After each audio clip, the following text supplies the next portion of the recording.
நீலகிரி மாவட்டம் பந்தலூரில் கொட்டித்தீர்க்கும் கனமழையால் லேசான நிலச்சரிவானது ஏற்பட்டிருக்கிறது. இதனை நாம் அண்மை செய்தியாக பார்த்து வருகிறோம்.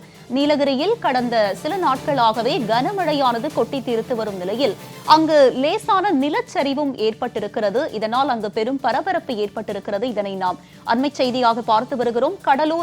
கூடலூர் மற்றும் பந்தலூர் பகுதிகளில் பலத்த மழை பெய்து வருவதால் சாலைகளில் வெள்ளம் பெருக்கெடுத்திருக்கிறது. லேசான நிலச்சரிவும் ஏற்பட்டிருப்பதால் அங்கு பெரும் பரபரப்பான ஒரு சூழல் ஏற்பட்டிருக்கிறது. இதனை நாம் அண்மை செய்தியாக பார்த்து வருகிறோம். நீலகிரியில் கடந்த சில நாட்களாகவே கனமழையானது கொட்டி தீர்த்து வரும் நிலையில் அங்கு தற்போது வெள்ளம் பெருக்கெடுத்து ஓடக்கூடிய காட்சிகளை நாம் பார்த்து வருகிறோம். இது தொடர்பான கூடுதல் விவரங்களோடு இணைகிறார் எமது செய்தியாளர் சிவகுமார். அவரிடம் விவரங்களை கேட்டு பெறலாம். சிவகுமார், சொல்லுங்க, தற்போது நீலகிரியில மழையுடைய நிலவரம் என்ன? இன்னும் எத்தனை நாட்களுக்கு மழை நீடிக்க வாய்ப்பு இருக்கிறது?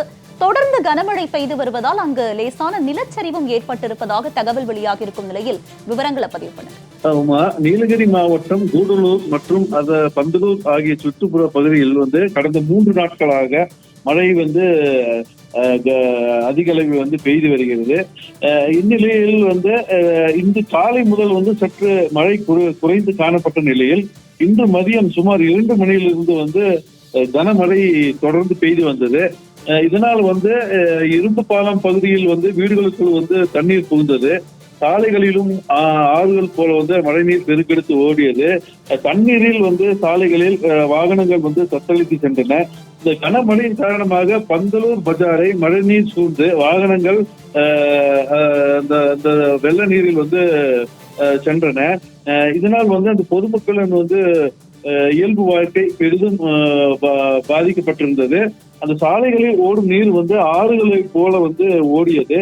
தொடர்ந்து பெய்து வரும் கனமழையின் காரணமாக அந்த பகுதியில் பள்ளிக்கு செல்லுவோர் மற்றும் பொதுமக்கள் பெரிதும் பாதிக்கப்பட்டுள்ளனர். ஆங்காங்கே சாலைகளில் இந்த மழையின் காரணமாக மண் சரிவுகள் ஏற்பட்டு வருகிறது. கிட்டத்தட்ட இந்த 3 மணி நேரத்தில் 8 சென்டிமீட்டர் மழை பெய்துள்ளது.